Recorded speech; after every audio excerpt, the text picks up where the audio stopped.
આપણે બોલિવૂડ ઇન્ડસ્ટ્રીમાં વાંધો શું છે ખબર આ બધાનો? એ લોકો સિક્વલ તો બનાવે છે, પણ ટેમ્પલેટ અને મોડ્યુલ આગળની ફિલ્મોનું સેમ જ રાખે છે. હું તમને દેશી ભાષામાં સમજાવું. બીબુ, આપણે બીબુ કહેવાય ને, એ હરખું જ હોય બધામાં. બોલિવૂડમાં મને સિક્વલ જો કોઈ એક પરફેક્ટ લાગી હોય ને, તો એ હતી ફિર હેરા ફેરી. પરફેક્ટ, એને 100માંથી 100 માર્ક્સ અપાય. સિક્વલ તરીકે ફિર હેરા ફેરી એકદમ પરફેક્ટ હતી. એના સિવાય બોલિવૂડમાં તમે જે કોઈ ફિલ્મ સિક્વલ જોઈ છે, એનો ત્રીજો ભાગ જોયો છે, ચોથો ભાગ જોયો છે, એ બધી ફિલ્મો ફક્ત ને ફક્ત પૈસા કમાવા માટે બનાવેલી છે. ફિર હેરા ફેરી સિવાય બીજી કોઈ ફિલ્મ તમારા ધ્યાનમાં હોય તો પછી મને કમેન્ટમાં જણાવજો. મને તો એક મારા મગજમાં અત્યારે ફિર હેરા ફેરી આવે છે.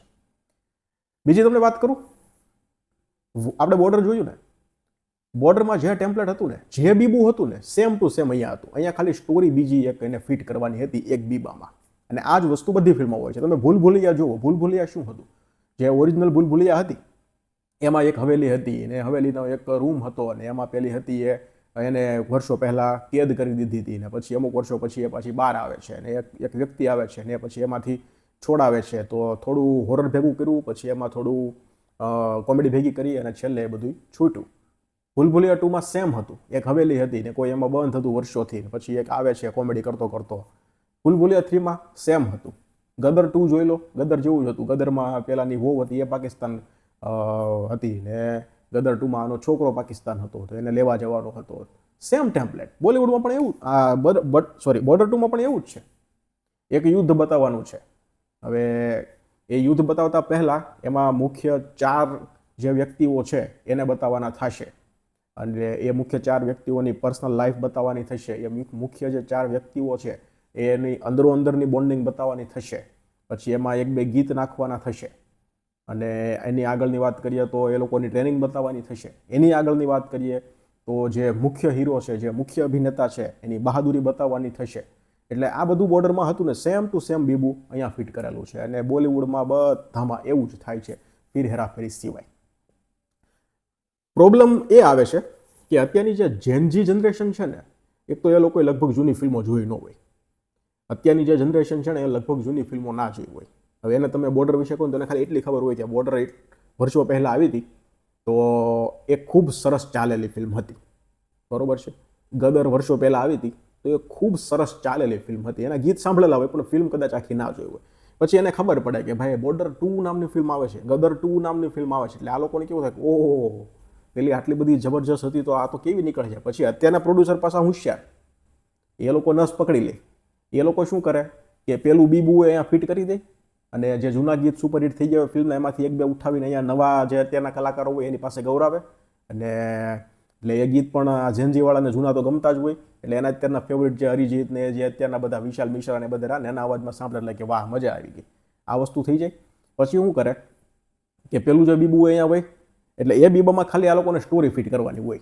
એટલે રાઇટરને પકડે, કોઈ સસ્તો હોય એવો, એને કંઈક ચાલ ભાઈ આપણે તને બીબુ આપું છું, એમાં તું ખાલી સ્ટોરી ફિટ કરી દે. એટલે એ લોકો ગમે ત્યાંથી મારી ઢવડીને સ્ટોરી લાવે અને એ ફિટ કરે. હવે બીબામાં જ્યાં ફિટ ના બેસતી હોય ત્યાં હથોડા ખીલા મારીને ગમે એમ કરીને ખોબા પાડીને ફિટ કરી દે. જ્યાં બીબામાં જગ્યા રહેતી હોય ત્યાં પાછા એ ગીત નાખી દે. એટલે આ રીતનું આખું પેલું તૈયાર કરે. પછી વીએફએક્સ વાળાને બોલાવે કે ભાઈ વીએફએક્સ વાળા હોય આવો ચાલો. એટલે વીએફએક્સ વાળા આવે એટલે એ લોકો પાછું જેનજીને જોતું હોય એ ટાઈપના એ જબરજસ્ત વીએફએક્સ નાખી દે, સીજીઆઈ નાખી દે. પણ જોકે હકીકતમાં કામમાં કાંઈ કાઢ લેવાનું હોય. આ બોર્ડરના વીએફએક્સ સીજીઆઈ જોશો એટલે એકદમ બકવાસ છે. આની કરતાં તો તમે બોર્ડર જુઓ, ભલે એમાં વીએફએક્સ સીજીઆઈનું કામ કદાચ હાવ 0 થયું છે તો 5-10% થયું છે, પણ એ ફિલ્મ એ ફિલિંગ હતી. એ ફિલ્મ નહોતી, એ ફિલિંગ હતી. સેમ ગદરમાં હતું. ગદરમાં એ જ વસ્તુ હતી. વીએફએક્સ સીજીઆઈ જે પહેલાં ગદરમાં હતું એમાં લગભગ 0% યુઝ થયા છે કે 5-10% યુઝ થયા છે. પણ આ જે ગદર 2 આવ્યું એમાં તમે જોઈ લીધું હોય છે. એટલે વીએફએક્સ સીજીઆઈ વાળાને બોલાવે પછી એ લોકો એનું કામ કરી દે. એટલે જેનજીને શું જોઈએ કે ભાઈ જબરજસ્ત ભડાકા થતા હોવા જોઈએ, જબરજસ્ત એક્શન જોઈએ, સીજીઆઈ વીએફએક્સનું કામ જોઈએ, તો તમે કોઈ ધાર્યું ન હોય એવું કામ થવું જોઈએ સ્ક્રીનમાં. એટલે આ પ્રોડ્યુસરોને એમાં સ્પેશિયલી આ ટી સિરીઝ વાળાએ તો નસ પકડી લીધી છે. કોઈ પણ જૂની ફિલ્મ હોય એને ઉઠાવીને સીધો એનો ભાગ 2 બનાવી નાખો અને પૈસા છાપી નાખો. બાકી ભાગ 2માં હકીકતમાં ટી સિરીઝમાંથી જે કાંઈ આવ્યું કાંઈ એટલે કાંઈ મજા નથી આવી. પણ આ જેનજી જનરેશનની નસ ટી સિરીઝ વાળાએ પકડી લીધી છે અને એના સિવાય એના જેવા ઘણા પ્રોડ્યુસરો છે એને પકડી લીધી છે. એટલે જૂની ફિલ્મોના છે ને સિક્વલ બનાવી અને પછી અત્યારે પોરવા માંડ્યા છે અને જબરજસ્ત કમાણી કરવા માંડ્યા છે. એમાંની એક ફિલ્મ આવી છે Gadar 2. Border number 2. Border number 2ની વાત કરીએ તો આ કદાચ ટ્રુ ઇવેન્ટ પર બેઝ છે એવું કાલ મેં પેપરમાં વાંચ્યું હતું.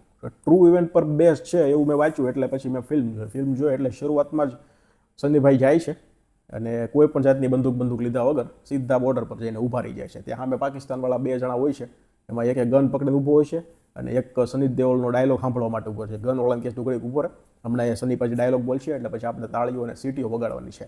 ગનવાળો કે વાંધો નહીં. એટલે સનીપાજી પછી ડાયલોગ બોલશે કે ભાઈ તમે તમારી હદમાં રહેજો, નકર મજા નહીં આવે, ખ્યાલ થઈ જાય, બાકાજી કે બોલાઈ જાય, તમે તમારે વયો છો તમારે. સનીપાજી એવું બોલે તો બોલો કે વાહ વાહ જબરજસ્ત, મજા આવી ગઈ, ચાલો. આ બધું બોર્ડર ઉપર થયું, રિયલ બેઝ છે એટલે મારે બધું કહેવું પડે. ટ્રુ ઇવેન્ટ પર બેઝ છે એવું પાછું પેપરમાં વાંચ્યું હતું. એટલે હકીકતમાં આ વસ્તુ બની છે? આ મારો મેન સવાલ છે કે બોર્ડર ઉપર ઊભા છો, તમારી પાસે હથિયાર નથી, હા તમારી બેકઅપમાં 2 જણા ઊભા છે અને ઓલી તમારી ડાયલોગ બાજી સાંભળે છે પાછા સામે પાકિસ્તાનવાળા. એટલે આ પ્રેમ પાકિસ્તાનનો છે કે કંઈ ખબર ન પડી મને. પછી એક બીજી વસ્તુ તમને કહું, શરૂઆતમાં તે સનીપાજી જ્યાં ઊભા હોય ને ત્યાં પૂગવા માટે પાછા આમ દોડતા આવતા હોય છે. અમુક સિચ્યુએશન એવી ઊભી હોય છે એટલે દોડતા આવતા હોય છે ને તો એમાં ચોખ્ખું ખબર પડે છે કે પેલા ધોડા આવે છે ને એ ભાઈ સની દેઓલ નથી, એ બોડી ડબલ છે. ચોખ્ખું દેખાઈ જાય છે. એટલે આ કેટલી જબરજસ્ત ખામી કહેવાય, તમે વિચાર તો કરો. બીજી વસ્તુ તમને કહું, સનીપાજી બોર્ડરમાં આપણે જોયા હતા, એ 100% એનર્જી, 100% પાવર, જબરજસ્ત એનું કામ, એક્ટિંગ, બોલચાલ, હાલ ચાલ, ઇમોશન બધું. આમાં સનીપાજી તમને ફીલ થાય છે કે હવે ભાઈ સનીપાજી છે એની ઉંમર થઈ ગઈ છે. ડાયલોગમાં સરસ છે, ઇમોશનમાં પણ સનીપાજી બહુ મસ્ત કામ કર્યું છે, પણ એની હાલચાલ એ બધું જોઈએ, એનું એક્શન એ બધું જોઈએ ને તો ખબર પડે છે કે હવે સનીપાજી વૃદ્ધ થઈ ગયા છે એવી ફિલિંગ આવે છે. બીજી તમને વાત કરું તો વરુણ ધવન જે પેલું પાણીવાળો આવે છે ને ભાઈની એન્ટ્રી પડે ત્યારે, તો એ પાણીમાં હાથ ધોતા હોય છે, સામે પાછી આખી ફોજ ઊભી હોય પાકિસ્તાનની. એક હા ફોજ એટલે 8-10 જણા હોય છે, તો ન્યાય પાછા આ ભાઈ પાસે હથિયાર ન હોય એટલે પગતાયું કરવા પાછા હામાં પાણીમાં ધોડ્યા જાય, બરોબર. તો ત્યાં ઓલાને જેમ કે ભાઈ સલામ મારે, સલામી મારે, બોલો સલામ મારે એટલે ઓલો સલામી મારે, અને ત્યાં પાછું ઇમોશનલ ખેલે. એટલે યાર આ ભારત પાકિસ્તાનમાં એટલો બધો પ્રેમ હતો કે કંઈ ખબર નથી પડતી મને. ગજબનું બતાવ્યું છે યાર. શક્તિ હોય બરોબર છે, હિંમત હોય, સોલ્જરો હોય એનામાં હિંમત હોય અને હોવી જ જોઈએ, પણ આટલી બધી ગજબનું બતાવ્યું છે. પછી આ બધાના ઇન્ટ્રો થઈ જાય છે 4-4ના, એટલે પછી એ બધાની પર્સનલ લાઈફ થોડી બતાવે છે. કોઈની ગર્લફ્રેન્ડ હોય છે, કોઈના લગ્ન થઈ ગયા હોય છે, અને કોઈ એની બધી પર્સનલ લાઈફ બધાની બતાવે છે. એટલે ત્યાં થોડા પબ્લિક ઇમોશનલ થઈ જાય. પછી આ ચારેયની વચ્ચે આ 3 મિત્રો વચ્ચેની એક રિલેશન બતાવે છે. એટલે હા એ વસ્તુ બહુ મસ્ત બતાવી છે, જે દિલજીત અને વરુણ ધવન વચ્ચે જે મિત્રતા જે રીતે થાય છે અને જ્યાં કનેક્શન બંધાય છે, એ બંનેની મિત્રતા થાય, એ મને પાર્ટ બહુ ગમ્યો, જબરજસ્ત છે, ઇમોશનલ છે. એટલે આ રીતે સ્ટોરી આગળ વધે છે અને પછી થોડું ઘણું યુદ્ધ થાય છે અને પછી આ બધા પાછા એકવાર છુટ્ટીઓ પર જાય છે અને પછી ખબર પડી જાય છે કે હવે પેલું ગીત આવશે એટલે પાછું ગીત આવે છે અને છેલ્લે પછી મોટા પાયે યુદ્ધ થાય છે, બાકાજીકી થાય છે. એટલે આ બધું બતાવ્યું છે. એમાં VFX એક્શન બધું નાખ્યું છે, પણ એ જરાય ફિટ નથી બેસતું, ફિલિંગ જરીકે નથી આવતી. આ ફિલ્મનું નામ કદાચ બોર્ડર 2 ને બીજું કંઈક ને તો કદાચ આ ફિલ્મ જોવાની મજા આવે, પણ તમે બોર્ડર 2 નું નામ જોશો ને એટલે વારા ઘડીએ ઓલી ફિલ્મ આવે, એના કલાકારો યાદ આવે, અક્ષય ખન્ના યાદ આવે, સુનિલ શેટ્ટી યાદ આવે, એના સિવાય જે ફિલિંગ છે આખી એ બધી યાદ આવે, અને ઓહો જબરજસ્ત, એ ઘડીએ યાદ આવે રાખે. એટલે વાંધો ઈ આવે છે. એટલે આ ફિલ્મ છે ને બહુ વધારે પડતી એક્સપેક્ટેશન લઈને ન જતા કે ભાઈ હું બોર્ડર 2 જોવા જાઉં છું એવું લઈને નહીં જતા. કારણ કે મેં આ ફિલ્મનું ટીઝર જોયું હતું ને ત્યારથી જ મેં મારી એક્સપેક્ટેશન છે ને હાવ તળિયે જ નાખી દીધી હતી. મને ખબર હતી આમાં શું જોવા મળશે, એટલે તળિયે નાખી હતી. ત્યારે પછી ફિલ્મમાં થોડા ઘણા સીન છે એનાથી હું ઇમ્પ્રેસ થયો. ફિલ્મનું અમુક જ ઇમોશનલ પાર્ટ છે જે તમારી આંખમાં આંસુ લાવી દેશે. અમુક કોમેડી પાર્ટ છે, એ કોમેડી પાર્ટ પાછા દિલજીતના ભાગમાં આવ્યા છે, ઇમોશનલ પાર્ટ દિલજીતના ભાગમાં આવ્યા છે અને એને જબરજસ્ત કામ કર્યું છે. એટલે એ આખો પાર્ટ છે કોમેડીવાળો છે, અમુક જગ્યાએ ઇમોશનલ છે, એ પણ ઇમ્પ્રેસ કરે છે. સની દેઓલવાળો જે ઇમોશનલ વાળો પાર્ટ છે સની દેપાજી પાસે, એ મસ્ત છે. બાકી હિરોઈનોમાં વાત કરીએ ને તો એ 3 હિરોઈન સિવાય મોના સિંહનું કામ છે એ સરસ છે, ઇમ્પ્રેસિવ છે, ઇમોશનલ છે. એટલે સનીપાજીની ફેમિલીમાં જે ઇમોશનલ ઊભું થાય છે એ પણ ઇમ્પ્રેસિવ છે. સનીપાજીની એક્ટિંગમાં વાત કરીએ તો સનીપાજીની ડાયલોગ ડિલિવરી એ જબરજસ્ત છે. હજી પેલી જે રાડો નાખે એટલે પડદા કદાચ કાનના કે પછી સ્પીકરના ફાટવાની તૈયારી રાખવાની, એ ટાઈપની હજી એનર્જી સનીપાજીમાં છે. એની સિવાય દિલજીતનું કામ મસ્ત છે. પછી આહાન શેટ્ટીનું કામ એવરેસ્ટથી થોડું નીચું છે. વરુણ ધવનનું કામ અમુક જગ્યાએ ઇમ્પ્રેસિવ છે, પણ અમુક જગ્યાએ એમ થાય છે કે ભાઈ આ વરુણ ધવન જ છે. એટલે અમુક જગ્યાએ બહુ મસ્ત કામ છે. એટલે કલાકારોનું કામ બધાયનું અમુકનું સારું છે, અમુકનું એવરેજ છે. VFX CGI બંડલ છે, બકવાસ છે. મ્યુઝિકની વાત કરીએ તો પહેલાં જે જૂના ગીતો 2 હતા સંદેશે આતે હે અને આ તો ચલુવાળું એ ઓરિજિનલ જ મને મજા આવી, આમાં મને ન મજા આવી. ફિલ્મની લંબાઈ છે ક્યારેક ક્યારેક ફીલ થાય છે, કારણ કે અમુક સીન છે એ પછી કાંઈ કારણ વગરના લાંબા કર્યા છે. કારણ કે બોર્ડર હતી એની લંબાઈ હતી, એટલે કે આ બોર્ડર 2 છે, મેં તમને આગળ વાત કરી, એમાં બીબુ છે તો એ બીબામાં સ્ટોરી નાખવાની હતી, એટલે આને 3 કલાક તો રાખવી જ પડે. એટલે આવું બધું છે. હાઈ એક્સપેક્ટેશનથી ફિલ્મ જોયું હોય તો પછી આ ફિલ્મ તમે એવું લાગે તો સ્કીપ કરજો. બાકી આ રિવ્યૂ માટે તમે કદાચ મને દેશદ્રોહી પણ ગણી શકો છો, કમેન્ટ્સમાં ગાળો પણ આપી શકો છો, પણ આ ફિલ્મ છે એ મને ઠીકઠાક લાગી. કારણ કે આ બોર્ડર નામથી રિલીઝ કરવામાં આવી છે. ફિલ્મનું નામ કદાચ 1971 રાખ્યું હોત તો કદાચ આ ફિલ્મ અલગ થાત. આ સ્ટોરી તમને કહી દઉં, 1971નું જે પાકિસ્તાન અને ભારતનું યુદ્ધ હતું ને, પેલું બાંગ્લાદેશ થયું તો એની આખી સ્ટોરી છે. તો એ સ્ટોરી પર આખી આ ફિલ્મ છે એ બેઝ છે.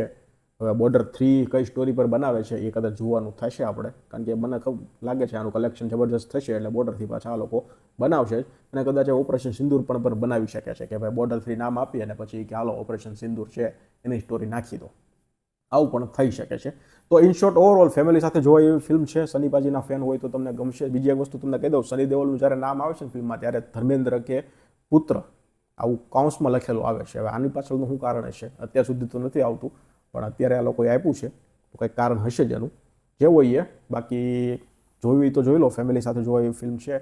વધારે પડતી બહુ આશા નહીં રાખવાની. આશાને હાવ જમીનારે અડાડીને રાખશો તો પછી ધીમે ધીમે તમારી આશા છે એ ઉપર આવશે. 2.5 સ્ટાર આપીશ. એવરેજ ફિલ્મ છે. જોઈ હોય તો એકવાર જોવાય. થિયેટરમાં એક્સપિરિયન્સ કરાય એવો છે થિયેટરમાં, કારણ કે સાઉન્ડ બાઉન્ડ બધું સારું છે, સની દેઓલનો અવાજ છે, આ બધું છે. ધન્યવાદ.